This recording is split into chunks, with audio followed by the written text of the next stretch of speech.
Olá, tudo bem? Começa agora mais um programa Vida e Saúde. Você é muito bem-vindo aqui com a gente. É hora de aprender, é hora de pesar um pouquinho as decisões da sua vida e é hora de melhor qualidade, é hora de mais vida e mais saúde para você. Tá só começando essa semana, o desafio é conversar sobre cozinha inteligente. Hoje a gente vai falar um pouquinho sobre alimentação gluten-free e a onda que tá por aí dessas dietas todas sem glúten. E a real necessidade de se abster do glúten são os temas da conversa de hoje no quadro No Plantão. Temos ainda a receita de tabule pelo chefe Ricardo Fioravante aqui na nossa cozinha e você vai acompanhar um projeto muito legal de corrida que tem feito diferença na vida de muita gente. É só o começo da conversa hoje. Durante toda essa semana a gente vai conhecer um pouquinho mais do projeto Run for Save. E o quadro E Agora Mamãe também respondendo as dúvidas das mamães e papais de plantão aqui do Vida e Saúde. Se você quiser conversar um pouquinho com a gente, você pode mandar sua foto, dizer quem você é, dizer o que você gostaria de ver aqui no Vida e Saúde. Sabe onde? Lá no nosso blog, novotempo.com/Vida e Saúde. Se preferir o Facebook, pode também usar o Facebook e aí aproveita para compartilhar coisa boa que já tem por lá, tá certo? Agora nós temos o prazer de receber aqui ele que já é amigo da gente, que vai ficar com a gente até o finalzinho do programa, Ricardo Fioravante. Chega aqui. Seja muito bem-vindo, nosso chefe convidado dessa semana. Tudo bem? Tudo ótimo, e você? Tudo jóia, graças a Deus. Por favor. Muito obrigado.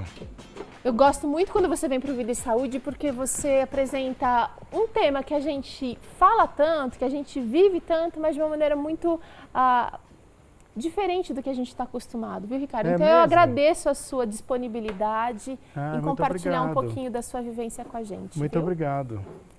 Seguinte, há uma preocupação com o glúten muito grande hoje em dia e você que é chefe, que está no meio do povo e que ensina, deve ser questionado, inquirido o tempo inteiro sobre e o glúten, Ricardo? O que você pensa a respeito disso? E eu sei que para formular uma opinião sobre esse assunto, você precisa ler muito, você precisa fazer alguns testes para tirar suas conclusões. E nos ajudar a entender a importância ou a validade desse é uma proteína, né? Sim. Desse artigo. É. E quando é hora de realmente colocar o pé no freio e ficar longe dele. Vamos entender primeiro o que é o glúten. O glúten, como você falou, é uma proteínazinha que está dentro do trigo, preferencialmente, mas também está no centeio e na cevada. Se você for um celíaco, você também já sabe que é bom tomar cuidado com a aveia. O grão de aveia não tem glúten, mas como o grãozinho é processado nas mesmas máquinas que processam trigo, é muito provável que ele fique contaminado com glúten. Entendi. Então, quem sofre com o glúten tem que tomar cuidado com estes grãozinhos: trigo, centeio, cevada e a aveia por tabela. Por contaminação, a gente pode dizer assim. É. Agora, se o glúten está presente em tantos alimentos, e o trigo, assim, é base para muitos alimentos, e alguns nem podem ser chamados de alimentos, né? Mas como é que a gente faz? Por que ele faz tanto mal e, de repente, ele está sendo tão perseguido, Ricardo? Olha, Teru, as pessoas começaram a observar e tentar descobrir um pouquinho melhor alguns mal-estares que a gente sentia e não sabia de onde vinha. Então as pessoas tinham muito aquela sensação de estufamento, as pessoas tinham pequenas alergias, as pessoas tinham uma situação de irritação e tudo isso foi sendo investigado ao longo do tempo. E uma das coisas que mais tem surpreendido os pesquisadores, esse é realmente um dos temas mais pesquisados hoje, é essa história do efeito do glúten no organismo humano. Basicamente, e veja bem, o glúten está naqueles grãozinhos que eu te falei, mas o glúten do trigo me parece hoje que é o mais perverso, é o vilão da história. Certo. Por quê? Porque o trigo tem esse problema, ele está em 50% do que a gente come, em algumas dietas até mais. Então a gente tem comido hoje em dia muito mais trigo do que comia antigamente e comido um trigo diferente do que comia antigamente. O trigo original, aquele trigo que é milenar, está na Bíblia, está na cultura de todos os povos antigos, esse trigo praticamente não existe mais, você sabia? Olha só, já ouvi falar. Olha, no meio do século passado, 1950, 1960, o trigo começou a ter uma série de mudanças. Mudanças de interesse industrial, claras. o trigo era mais ou menos uma planta de 1 metro, 1,20 m. Hoje ela é uma planta de mais ou menos 40 centímetros. É verdade, já estive em plantações de trigo, é mais ou menos no joelho. E isso foi feito para melhorar a colheita mecânica. E quando foi feita a colheita mecânica, tinha um problema mais sério ainda para resolver. Os grãozinhos da planta debulhavam, eles perdiam muito durante a colheita. E aí foi feita uma segunda interferência muito séria no trigo. A ideia era fazer com que os grãozinhos ficassem agarrados na planta. E hoje, praticamente não se perde nada na colheita. Logo depois disso, já a terceira mudança importante. O trigo dava basicamente uma safra a cada 10 meses, 1 ano. Hoje ele chega a dar 4 safras por ano. Uau! A cada 3 meses você pode ter conforme a modalidade, um pouquinho mais, um pouquinho menos. Certo. E isso fez uma coisa surpreendente. Uma planta de trigo hoje, o trigo, chega a ter 95 mil genes. É uma grandeza, porque o meu corpo, Teru, e o seu, tem mais ou menos 20 mil genes. Olha, de 20 mil para 95 mil, e você tem que encaixar essa grandeza toda no nosso corpo. Alguma bobaginha vai existir aí, não é verdade? E é isso que muito provavelmente está se manifestando em problemas no corpo das pessoas. Mas nem todo mundo passa mal com esse glúten contido nessa porcentagem aí de 50% da nossa alimentação. Não, nem todo mundo passa mal ou nem todo mundo percebeu ainda que passa mal, não é? Até porque a Organização Mundial de Saúde diz que aproximadamente 6 a 7% da população mundial são intolerantes ao glúten. Mas é um número alto, assim, se a gente for gigante. pensar...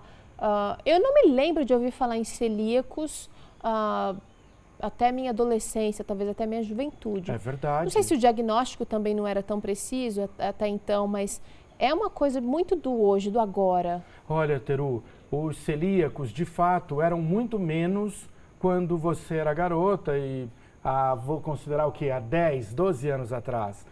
Mas a nossa dieta está mudando tanto, não está, ao longo do tempo? Muito. E hoje você vai encontrar esses produtos feitos do trigo em toda a prateleira de supermercado e de forma muito ostensiva. Todo biscoito, desculpe, não todo, porque hoje você tem uma oferta boa para celíacos, mas a grande maioria dos biscoitos, massiva, a grande maioria das pastas, massas, macarrões, tudo isso hoje... Tortas, pão, pães... torta, tudo isso é de trigo. E isso fez com que a nossa ingestão do trigo aumentasse muito. E uma ingestão que é perigosa por si, porque é do trigo refinado. Então ela já tem uma pequena agressão no nosso organismo. Então você imagina, um alimento que vai ficando devagarzinho mais agressivo, que você come mal, ao mesmo tempo em que você está sujeito a muito estresse e muita ação externa. Você está diminuindo sua capacidade de resistir, e o inimigo aumentando a capacidade de atacar. Entendi. Em alguma hora isso vai aparecer. Essa equação não tem como a gente esconder debaixo do tapete. Não ela tem. vai Não se tem. sobressair. É. Agora é o seguinte, quais são os principais alimentos onde a gente encontra o glúten, Ricardo? Olha, todo alimento feito de trigo é glúten. Então os pães, torradas, biscoitos, macarrão, tudo que tiver origem no trigo é glúten. Mesmo natural. Tem gente que fala, vou comer uma natural. saladinha de trigo, tá comendo glúten. Tem glúten lá. Agora, há uma modalidade de trigo em especial que não tem glúten, o trigo sarraceno. Até porque ele de fato não é trigo, ele tem nome de trigo, mas não é, tá? Mas esses alimentos têm glúten. Alimentos feitos à base de centeio e cevada são riquíssimos em glúten. E isso hoje é muito claro, é comum para as pessoas. Mas há algumas coisas que não é comum e as pessoas estão comendo e são altamente portadoras de glúten. Dá pra gente dizer que são alimentos que estão com glúten mascarado. Mascarados, maquiados. Vamos lá. Molho de tomate.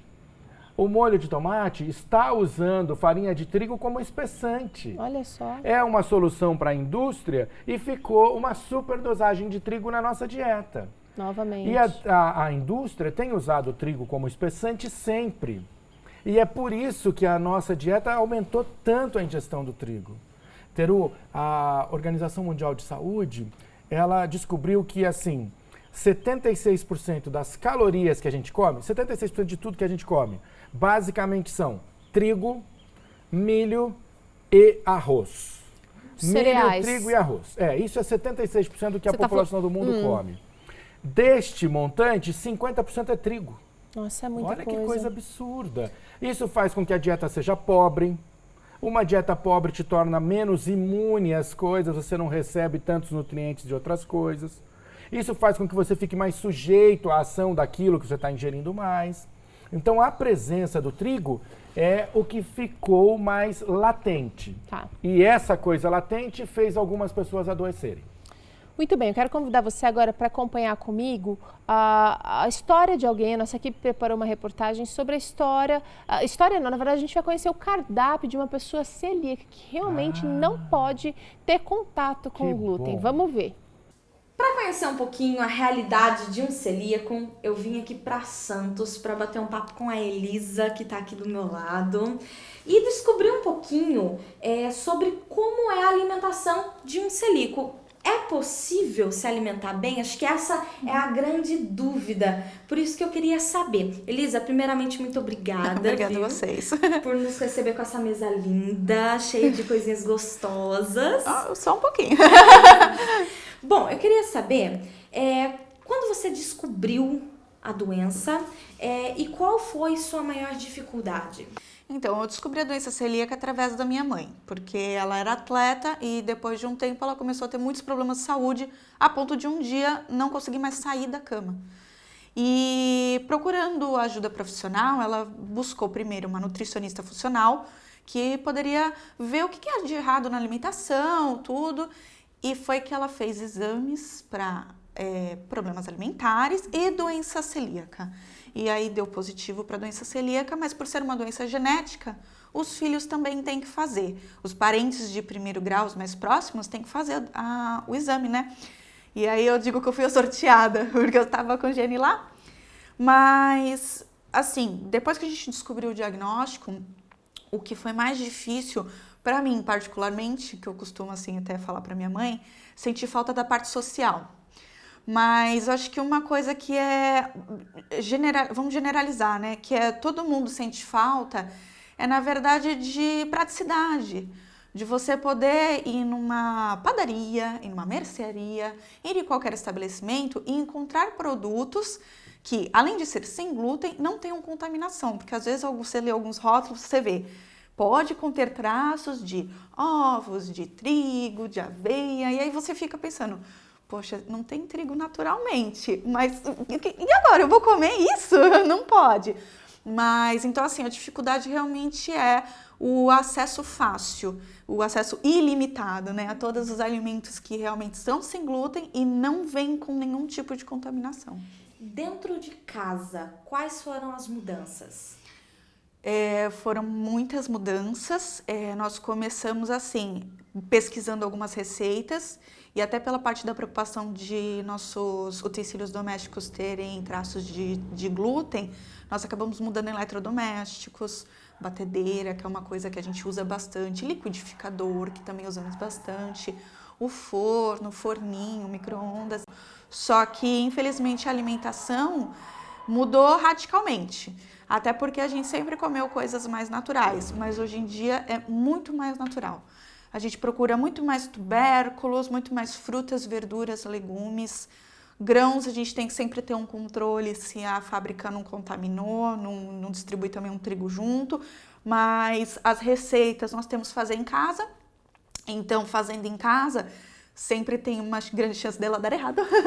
Às vezes sai um pouquinho seca, um pouquinho melequenta, um pezinho de porta, como a gente costuma falar. Mas vai testando, né? É alquimia total. Então isso que mudou. A gente entra na cozinha não é para fazer comida, é para fazer uma química ali e sair um bom resultado. A gente sempre testa tudo. Agora, eu acho que todo mundo quando escuta falar, olha, temos contato, conhecemos uma pessoa celíaca. Tá, a dúvida é o que ela come. E eu queria saber o que vocês comem. Como muita gente costuma brincar, a gente vive de água e luz, né? Faz fotossíntese, mas não é bem assim. No caso, quando a gente vai fazer substituição, substituímos a farinha de trigo, que é o ingrediente principal para as receitas como pães, bolos, etc., por alguns mix de farinhas. Então, o mix de farinha mais comum leva farinha de arroz, fécula de batata e o polvilho doce. Mas existem muitas outras alternativas com outras féculas, outros amidos, até farinha de soja, farinha de berinjela, que é super saudável. Várias receitas a gente vai mudando, mas o básico mesmo que a gente usa muito é de arroz, farinha de arroz com a fécula de batata e o polvilho doce. Entendi. Então é possível, né? É possível, é só você botar a mão na massa, literalmente, e conseguir fazer tudo. E se der errado, faça de novo, que uma hora vai dar certo. Para auxiliar outras pessoas, a Elisa e sua mãe criaram o projeto Celíaco Um Dia de Cada Vez.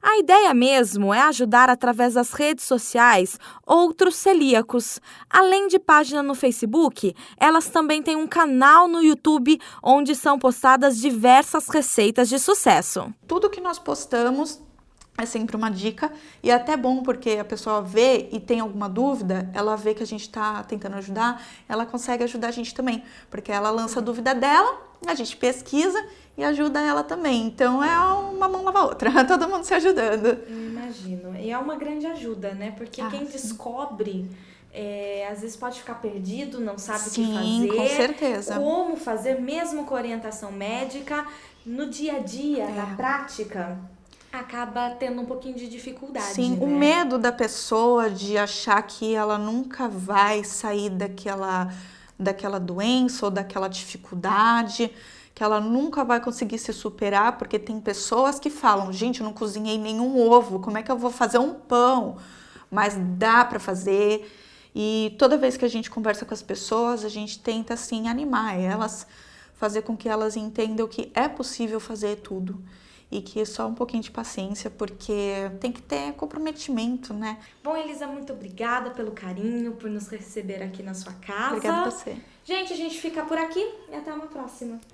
Muito bem, a gente viu um cardápio que hoje a gente tem muitas possibilidades, né? Eu acho que há 5 até 10 anos atrás era muito restrito o cardápio de um celíaco.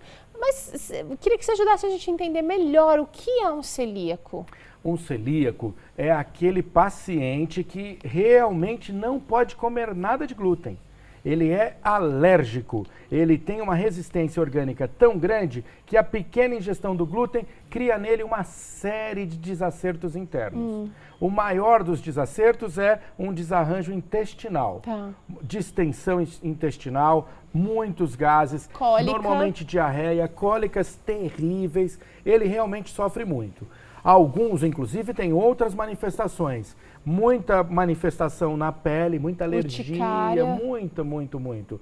E uma condição eternamente irritada, nervoso, bravo da vida. Esse quase sempre é uma pessoa que sofre com o glúten. E o celíaco, ele já nasce com esse problema ou ele adquire a intolerância ao glúten? As duas coisas são possíveis. Você pode, tem uma pequena carguinha genética, mas hoje a maior parte das pesquisas diz que isso é uma condição que o seu corpo desenvolve. Quer dizer, às vezes a pessoa já tem uma sensibilidade e aí ela não sabe, consome glúten, o corpo acaba não sabendo o que fazer com aquele problema, chega um ponto dele falar, olha, de jeito nenhum. Exatamente, ele dá um grito.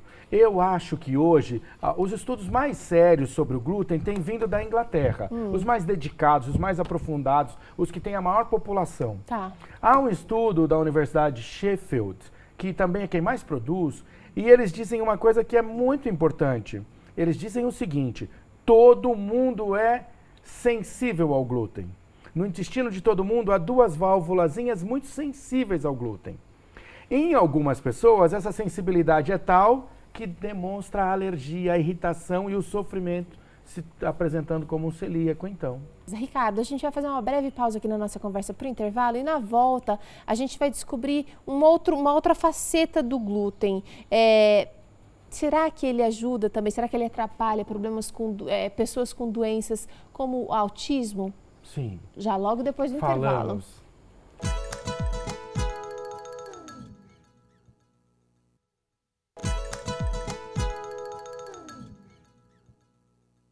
Muito bem, Vida e Saúde está de volta e agora a gente continua falando um pouquinho sobre a vida gluten-free. O Ricardo estava aqui nos mostrando os benefícios da diminuição do glúten na dieta e eu terminei aqui o bloco falando um pouquinho sobre será que o glúten também tem relação com as doenças como o autismo, doenças neurológicas ou doenças mentais? Teru, todos os estudos recentes dizem que o autista sofre muito com o glúten. A criança autista sofre muito com a ingestão do glúten e tomara que as mamães percebam isso rápido e consigam refazer. Tá. Bom, a criança autista pode se curar com uma dieta sem glúten? Não. Tá. Não é. Nós não estamos aqui fazendo uma discussão da cura pela dieta da criança, do paciente autista. Não é isso. Mas a condição geral, a condição clínica melhora muito. Especialmente a questão emocional, eu ouvi dizer. A irritabilidade da criança autista me parece que é o problema emocional mais agudo. É uma criança que vive incomodada, vive agressiva e muito provavelmente essa condição seja do excesso de dores que ele sente na região abdominal. Você imagina o que é viver eternamente com cólica? E o que as pesquisas dizem a respeito disso, Ricardo? Dessa relação glúten e autismo, doenças mentais?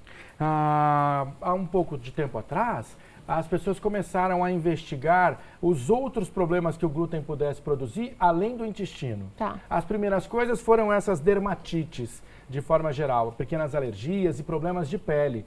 Mas foram investigando e descobrindo mais coisas. E descobriram uma agressão bastante significativa do glúten nas membranas do cérebro. Hoje, você tem dados que chegam a assustar. A mesma universidade que eu já citei aqui, a Universidade de Sheffield, na Inglaterra, diz que 22% dos pacientes esquizofrênicos são intolerantes ao glúten. Isso é muito impressionante. Uma escala altíssima. Não é? E como tem gente esquizofrênico hoje, não é, Teru? Verdade. Além disso, eles fazem uma investigação bem detalhada dessas moléstias mais comuns de natureza emocional. E um alto índice de pacientes é intolerante ao glúten. Isso já não é mais uma coisa de possibilidade. São extratos significativos. Extrato você sabe o que é, né? Acho que todo mundo sabe. Sim. Quando se separa uma quantidade de gente para investigar durante um tempo. Sim. Uma amostra, São extratos significativos e em todos eles essas informações aparecem. Tá. Na nossa universidade aqui, a Universidade Federal de Minas Gerais, é uma universidade muito ativa nos estudos da obesidade, da presença do glúten. E eles também apontam lá essa coisa da característica emocional. Você quer ver uma coisa curiosa? Só a Universidade de Minas Gerais fala isso. A Universidade de Minas Gerais diz que o glúten tem uma característica que age muito diretamente no nosso, como se fosse um ópium, uma droga. Vai para as nossas chaves assim no cérebro da região do prazer. E eles dizem uma coisa muito impressionante. Quanto mais você come glúten, mais vontade você tem de comer. Nossa. Então essa é uma característica psicológica marcante que pode produzir compulsão, faz com que você tenha essa coisa de querer comer sem parar. Você conhece gente que é assim? Muitas pessoas. E eles fazem um relato muito especial sobre isso. É impressionante. Daquela coisa da pessoa pensar no pão e salivar. Investigam esse mesmo personagem assim que come, quais são as reações mentais. E logo depois, a narrativa desses pacientes dizendo, eu tô com fome de novo. E isso é muito da realidade que a maioria de nós vive, não é verdade? Agora, diante de tudo isso que a gente ouviu aqui, e você imagina que leu, que se preparou para estar aqui com a gente, como fazer? Se eu quero diminuir o glúten, de repente eu não sou intolerante, mas eu entendi que eu quero experimentar esse novo estilo de vida e pelo menos diminuir, pelo menos tirar. Por onde que eu começo? Você começa fazendo comida de verdade, comida simples. Arroz e feijão não tem glúten. Sim, mas e no café da manhã? O famoso pãozinho, ele é parte da nossa cultura, Ricardo. Muito e eu acho que da nossa cultura de boa parte do mundo. É da cultura de boa parte do mundo, mas há uma pequena parte no Brasil que não come muito pão de manhã, não é? Se você pegar a cultura nordestina, você vai ver esse povo comendo tapioca, cará, inhame, batata doce, cuscuz. Tá fazendo uma dieta saudabilíssima e sem nenhuma ingestão de glúten. Nenhuma. Então, na nossa... entre os nossos legumes, frutas e verduras, você vai achar soluções maravilhosas. Tá. O pão de queijo, sem o queijo, é uma solução alternativa maravilhosa para quem não quer comer glúten. Vai usar aí o polvilho. O polvilho é gluten free. Seguinte, qual é o seu conselho para quem quer começar e quer também influenciar de uma maneira positiva, assim como você faz, Ricardo? Eu acho que duas coisas vão ajudar.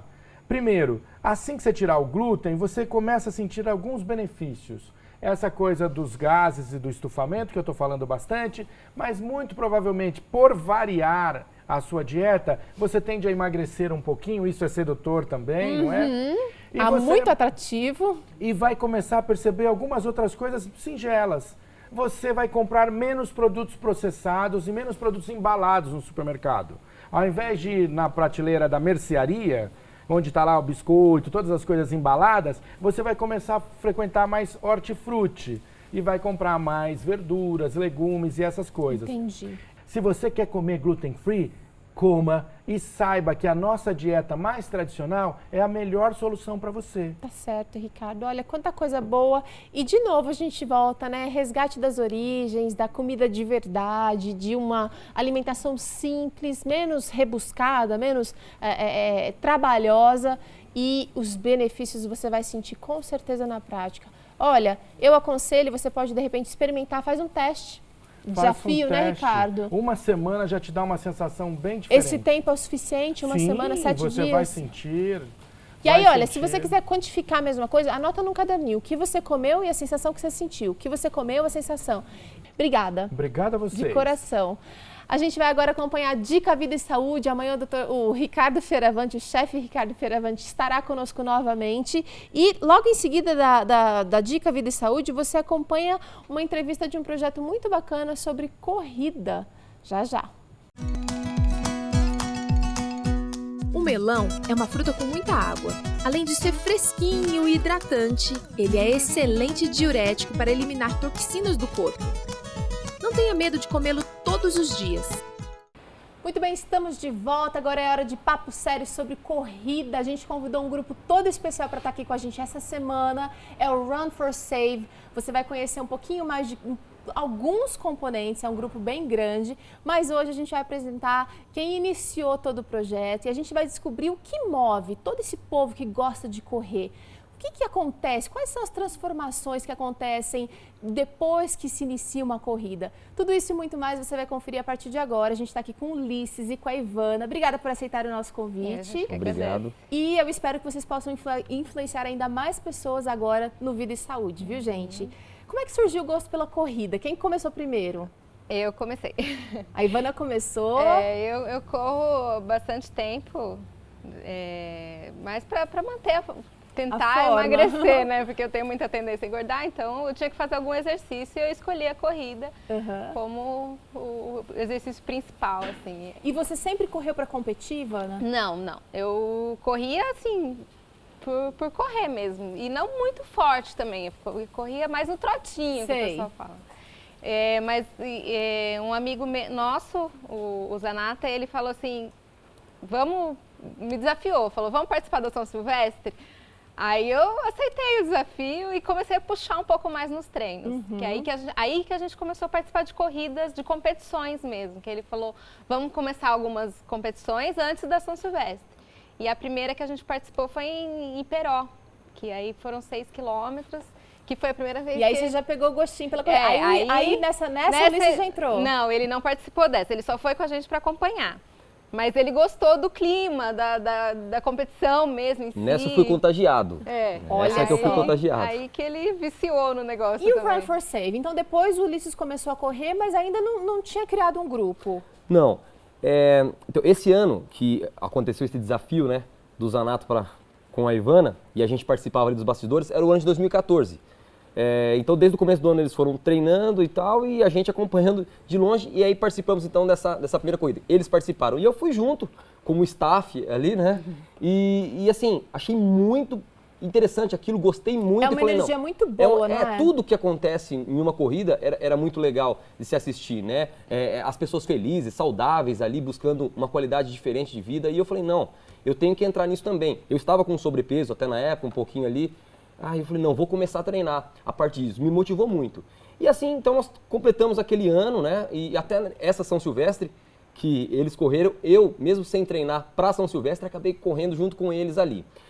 Passada São Silvestre, então o Alessandro, o Zanata, né, nosso amigo, que é educador físico, chegou até mim e disse, Ulisses, eu tenho um desejo incutido aqui no coração já há muito tempo e eu gostaria de compartilhar com você e pedir sua ajuda. Eu gostaria de montar uma equipe de corrida que a gente pudesse motivar os nossos amigos, a nossa sociedade, né, que saíssem de uma situação de comodidade e começassem a praticar o exercício físico. E a corrida é excelente, porque o custo é baixo, tem uma melhora fantástica na qualidade de vida. E assim, seria fácil, mas eu preciso que você me ajude nisso. Você topa? Eu disse, não, eu topo, bacana. Você já conhecia alguns corredores? Já conhecia alguns corredores. E assim, eu falei, não, eu topo de cara. Mas tem um detalhe, a gente teria que fazer algo a mais que isso.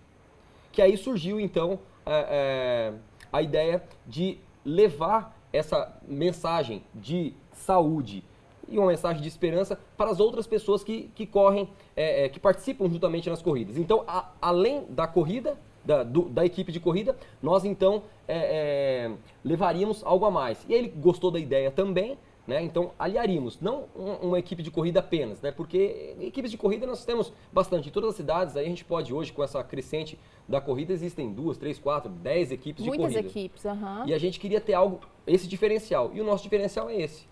Então, E como que vocês fazem esse diferencial? Vocês abordam as pessoas enquanto correm? Porque só o uniforme não é suficiente. Todo mundo gosta de carregar um brasão, de carregar uma identidade. O que vocês fazem na prática, A Ivana? gente distribui literatura. A gente começou com um livro Viva com Esperança, o ano passado. Que era muito pertinente com o tema de Sim, saúde. falava sobre saúde. Então a gente fica... inclusive a primeira corrida que a gente fez isso foi em Piracicaba, no dia 26 de abril de 2015. E eu estava grávida, eu não pude correr, porque era dentro dos 3 primeiros meses, então eu e a Carol ficamos na distribuição. Então os competidores chegavam, na medida que eles iam chegando, a gente ia entregando os livros. E foi muito interessante, porque todo mundo gostou muito da literatura. Então era isso que a gente estava distribuindo até o ano passado. Esse ano a gente já entrou na Vida e Saúde, na revista Vida e Saúde, né? E assim, como eu trabalho na editora, na Casa Publicadora Brasileira, e ali existem assim inúmeros livros e revistas sobre saúde, materiais espetaculares sobre isso. Então a gente pensou, não, a gente tem uma fonte ali, né, fácil, e a gente tem que levar isso para os outros que não conhecem. Então eu, a Ivana, o Alessandro, a sua esposa, a Fran, a gente se uniu ao Roberto, que é um dos líderes da área de vendas dessa editora, da Casa Publicadora Brasileira, e ali, então, nós nos fechamos, tratamos toda a estratégia de como iniciar, aí surgiu o nome, surgiu o logo que está em nossa... Uma coisa vai puxando a outra, né? Ainda bem que vocês estão no meio que é mais fácil conseguir os profissionais. Agora eu preciso saber o seguinte, quantas pessoas fazem parte do Run for Save? Hoje nós estamos com mais ou menos 50 pessoas. Todas são de Tatuí? Não. É praticamente todo o sudoeste toda. paulista, né? Nós temos aí 10 cidades representadas. Tá. A gente vai conhecer durante a semana um pouquinho de gente de cada parte, não de todos, representando todas as cidades, mas o Run for Safe tem uma boa abrangência. Agora eu queria saber para vocês, o que a corrida significa como casal, como família para vocês? Foi pra mim, quando eu consegui puxar ele pra fazer alguma coisa comigo. Convencer. Porque ele gostava muito de vôlei, de esportes coletivos. Esportes coletivos. Correr ele não curtia muito, não. Quando eu percebi que ele tava gostando do negócio, pra mim foi muito legal. Inclusive agora a gente com o nosso bebezinho, com o Pedrinho de 2 meses. Corredor, coisa linda. Então tá muito gostoso esse entrosamento, assim, a gente fica mais unido como família, né? E logo ele vai estar correndo com a gente também. Com certeza. E um detalhe, Teru, que eu não contei, né?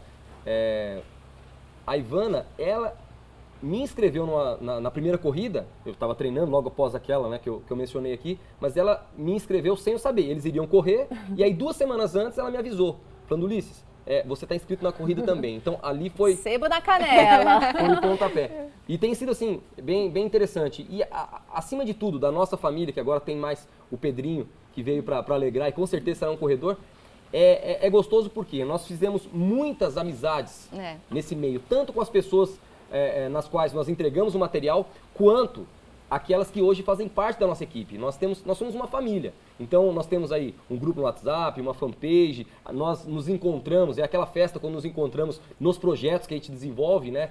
Tal cidade vai ter a corrida tal, e nós vamos como projeto Run for Save lá. Então várias pessoas de diversas cidades estão ali, então é uma confraternização. Então é uma família, além da nossa, uma família a mais que vocês ganharam de presente. Gente, obrigada. Só o começo de uma conversa. Essa semana você vai conhecer um pouquinho mais do projeto, outras atividades que são realizadas e mais, o que a corrida significa para cada um deles que entraram, que se engajaram nesse projeto. Se você tem interesse em fazer um grupo desse ou fazer até parte do Run for Save, você é muito bem-vindo, é só acessar no Facebook, tem a nossa página. Eu faço parte do Run for Save, muito embora ainda não esteja correndo.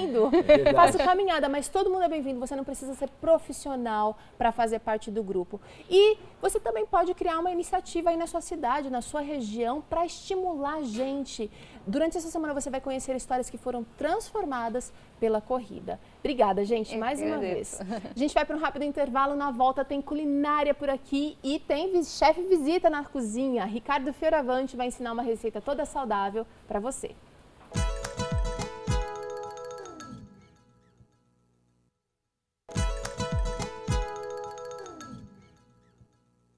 Muito bem, estamos de volta, eu e o Ricardo novamente no Vida e Saúde. Agora é hora de colocar a mão na massa. Ricardo, obrigada, viu, por abrir um espacinho na sua agenda, que eu sei que é super lotada, para ensinar os nossos telespectadores um pouquinho mais da sua cozinha tão criativa. Só que essa não é uma receita criativa. Por quê? Essa é uma receita tradicional. Ela já vem assim, acho que com uns 5.000 anos de história. Mas ela agrada muita gente. Não é? Essa é uma receita que as pessoas fazem normalmente, é o tabule, uma receita de culinária árabe. Tá, amo. E eu vou ensinar com uma diferençazinha muito sutil, viu, Teru? E eu acho que vai agradar as pessoas. Bom, eu quero saber a surpresa na hora só, tá? Ah, é? Uhum. Mas eu não posso falar já, então? Não, vai falando os ingredientes, vamos ver se eu descubro. Tá bom. Então, olha só, no tabule você sempre vai ter hortelã picado, alface picado, salsa picada, trigo hidratado. Depois vou ensinar a hidratar o trigo, viu, Teru? Tem que ensinar para os iniciantes aqui da nossa cozinha. Agora começam os ingredientes firmes, os legumes. Agora, nós temos aqui pepino, bem picadinho. Ao lado do pepino, tomate, bem picadinho. E para terminar, cebola, também bem picadinha. Bom, só para contar então como ingredientes, ainda vou falar do alho para o tempero, alho triturado aqui, ó. Um pouquinho só. Um pouco, sal ao seu gosto e eu vou usar azeite. Azeite e limão, que eu tô vendo o limãozinho ali perdido. Eu tô deixando o limão ali só por provocação. Ah, é? E eu vou fazer a salada primeiro só com o alho. E toda a picância que a gente normalmente vai buscar no limão, eu vou tentar dar só com o alho. Tá bom. Olha só, então ele está inovando aqui com uma receita toda tradicional, tabule, com o Ricardo Fioravante. Você que já conhece o DVD, já conhece um pouquinho do trabalho, das aulas que ele realiza, vai conferir essa receita aqui no Vida e Saúde. Mas antes, a gente acompanha, Ricardo, o quadro E Agora, Mamãe? E na volta, o passo a passo dessa receita. Que bom. Olá a todos, bem-vindo ao nosso quadro E Agora, Mamãe? Me diz uma coisa, aí em casa tem um pequeno que resolve de vez em quando não comer, ou então aquele que fala, mãe, quero batata, não gosto disso, não gosto daquilo? Pois é, né? É bem comum a gente ter algumas reações dos pequenos em relação à alimentação. Mas você já ouviu falar de comportamento alimentar? Em relação à alimentação dos pequenos, existem vários aspectos que vão influenciar. Se a criança come melhor, se a criança opta por alimentos mais saudáveis, menos saudáveis. E o principal, a relação dos pequenos com a comida e com os alimentos. E aí sim, papai e mamãe, vocês têm bastante influência sobre isso, né? Claro, os pais e os familiares, aquelas pessoas com as quais as crianças convivem, são referências, são exemplos, são modelos. A criança gosta de imitar, ela vê o que você está comendo e ela quer comer também, e ela percebe o prazer que você tem por aquilo que você está comendo. Então, se você come uma cenoura com aquela cara feia, por obrigação, ou reclamando, esperando o próximo alimento, a criança acaba assimilando aquilo para ela também, e pode ser que ela venha estabelecer essa mesma relação com esse alimento. Então, para a gente estimular os hábitos alimentares dos nossos pequenos, é importante a gente prestar atenção no comportamento alimentar nosso e dos nossos filhos, das crianças. Ter sempre opções saudáveis à mesa é muito importante. Evitar ficar fazendo aquela... Olha, se você comer tudo isso, você vai ganhar o doce, como se o alimento salgado, como se o alimento saudável fosse algo ruim ou negativo, ou só um caminho para se chegar naquela alimentação prazerosa que seria o doce, ou que seria aquele alimento não tão indicado, né? Para aquelas crianças que só gostam de um tipo de alimento, eu pergunto, quem é que providencia a comida de casa? Eu aposto que não são os pequenos que vão lá no supermercado e compram aquilo que eles querem comer, né? Então tem um ditado que diz que criança que tem comida em casa não morre de fome. É verdade. Pode ser que, como se criou um hábito, se criou um costume de comer só determinado tipo de comida ou só determinado tipo de alimento, no início tenha bastante resistência. Mas se a criança não tem disponível aquilo, ela vai ter que se acostumar e aprender também, né? Ter a oportunidade de aprender a desenvolver o seu paladar, os seus gostos por outros alimentos. Então a criança que só come iogurte, a criança que só come batata, ela só come porque ela tem disponível. E aí vale uma dica para vocês. Não tenham em casa aquele alimento ou tenham oferecido de uma outra forma para os pequenos. Ah, se ele resiste, mas se eu não der isso ele não come? Pode ter certeza que ele vai comer outras coisas sim, que não vai ficar passando fome e que nem vai precisar de tanto estresse ali. Uma boa conversa, uma explicação, uma apresentação bonita, bacana no prato, um reforço positivo, vai reconstruir a relação da criança com verduras, com legumes ou com outro tipo de alimento. Outra dica bacana para construir um bom comportamento alimentar dos pequenos é, desde pequenininho, desde que houver a introdução aí aos alimentos sólidos, aos alimentos salgados, o final da amamentação, do aleitamento materno, é evitar misturar sempre toda a comida e ter sempre uma papa.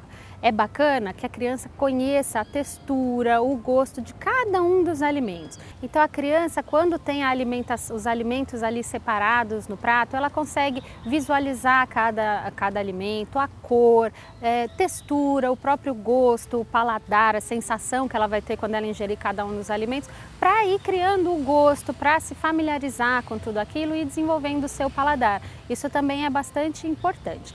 Durante a infância, conforme a criança vai crescendo, ela vai sim desenvolver o paladar e pode ser que algumas coisas ela realmente não goste, né? E aí vale a pena procurar substitutos ou eventualmente colocar esse ingrediente ou esse alimento dentro de uma receita que a criança gosta, como uma torta. E aí, junto com outros ingredientes, pode ser que aquela verdura, ou aquele legume ou aquele alimento que ela não gosta, misturado dentro de uma outra receita, num molho de macarrão, enfim, a criança vai gostar, né? Então aí segue mais uma dica. Também é importante ressaltar que cada criança fica satisfeita com uma quantidade de alimento. Então precisamos tomar muito cuidado com o excesso de alimento que a gente oferece para as crianças. Nós mães estamos sempre muito preocupadas, será que ele está satisfeito, será que ele não está satisfeito, está comendo pouco, a gente quer aquela criança gordinha, aquela criança bochechuda, mas as crianças se satisfazem com uma quantidade menor de alimentos e cada criança se satisfaz também com uma quantidade determinada. Então pode ser que um filho coma mais, outro filho coma menos quantidade, mas o importante é se certificar de que a qualidade da alimentação esteja adequada e as porções adequadas de acordo com a necessidade e com a satisfação de cada uma das crianças. Até porque se ela estiver sempre cheia, se ela tiver sempre terminar de comer com aquela sensação de muito estufamento, ela pode ou acostumar o próprio organismo a precisar cada vez mais de comida, e aí temos o risco de obesidade futura, né? Ou a criança acabar estabelecendo aí uma percepção de que a alimentação sempre me deixa um pouco pesada, carregada. Então ficar atento a essa questão de como a criança se sente com qual quantidade de alimentação. E principalmente a alimentação está diretamente ligada a rendimento escolar, a calma das crianças. Muito açúcar, muito alimento doce pode deixar a criança bastante agitada, então vale a pena balancear aí as escolhas para cada criança, tá certo? Muito obrigada, até o nosso próximo encontro.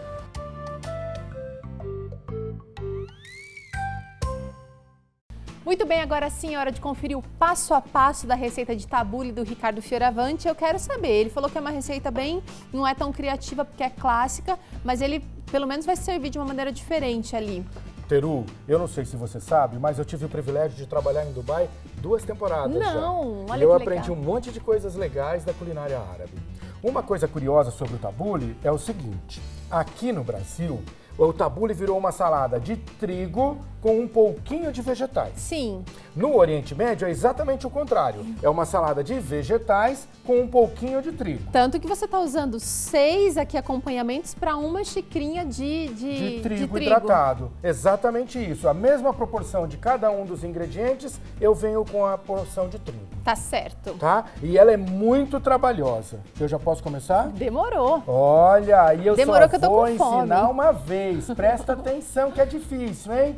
Primeira parte, hortelã. Segunda, alface. Terceira, salsa. Depois, pepino, tomate, cebola, o trigo.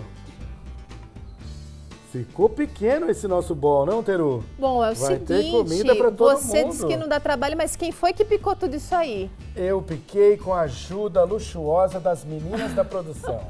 Beijo pra Mari, beijo pra Glenda, que ajudaram a gente Foram dessa super vez. prestativas, Não, viu? mas dá trabalho picar. Eu acho que é o trabalho maior do tabule picar. verdade. É, deixar tudo preparadinho. Agora, o tabule tem a vantagem de ser um prato, assim, completão. Você come, dá pra comer Sim. sozinho. Completo, nutricionalmente completo, sustenta, não é? Ele resolve essa coisa da fome que a gente tem. E é por isso que eu não vou pôr o limão. Já já eu te conto por quê. Tá. Se você conseguir, se você gostar, ó, eu vou botar alho de forma bem generosa, não vou pôr pouquinho. E se você gostar dessa solução, você não vai precisar usar limão. Sal marinho, hein?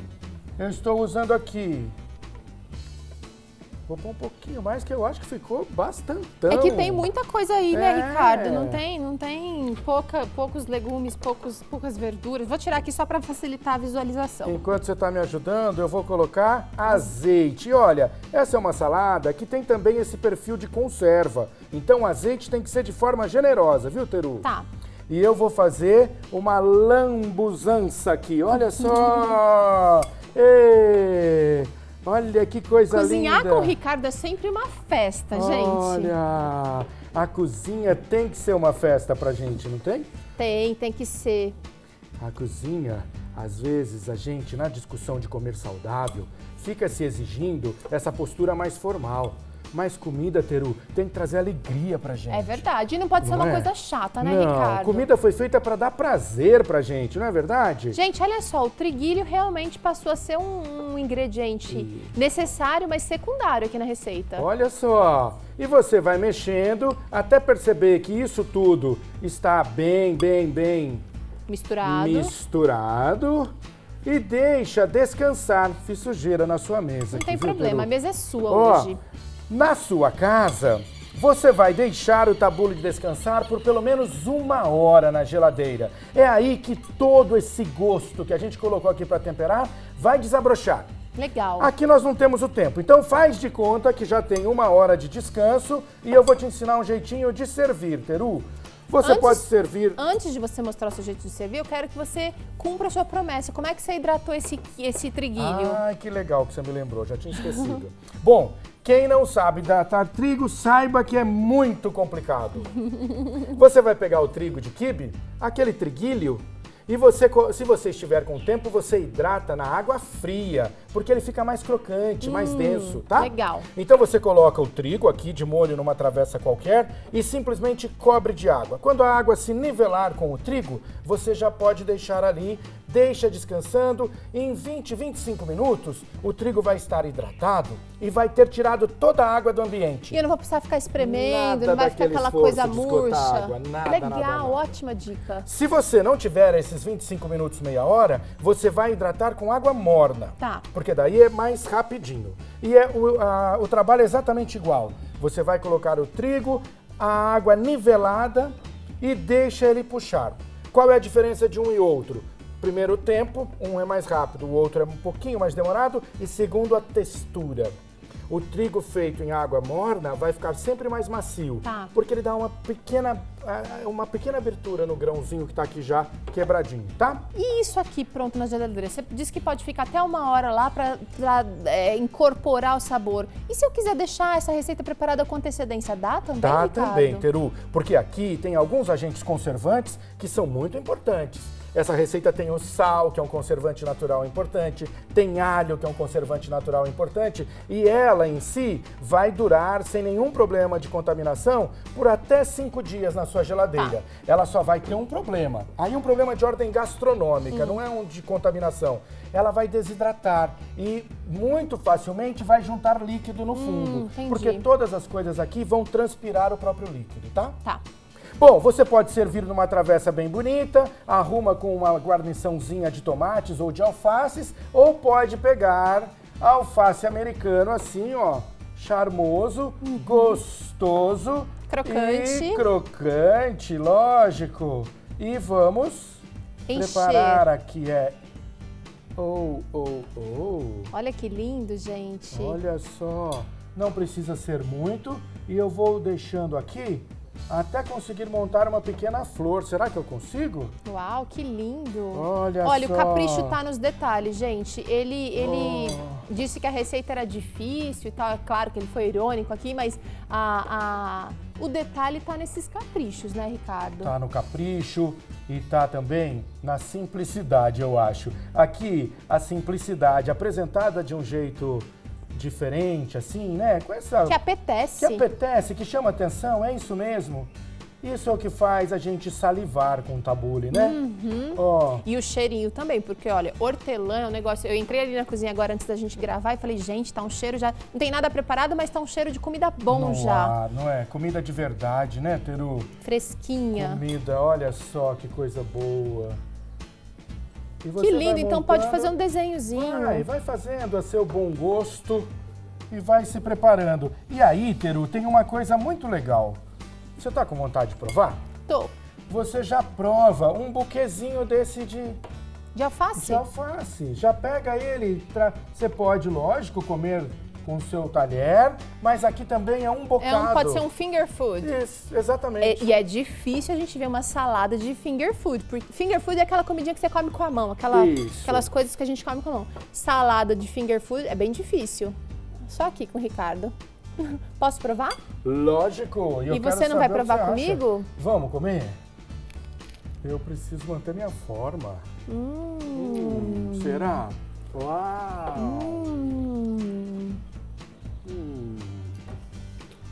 Uma explosão, uma profusão de sabores.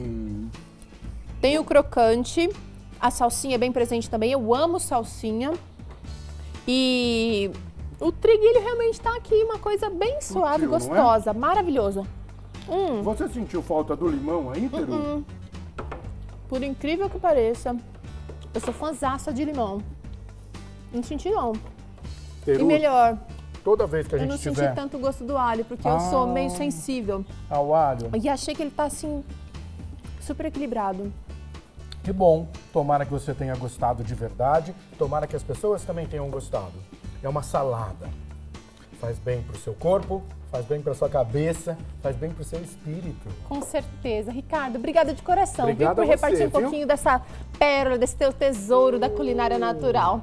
A gente se despede agora. Amanhã Vida e Saúde volta com muito mais conversa boa, comida boa e boas intenções também. Um abraço e até o próximo Vida e Saúde. Tchauzinho!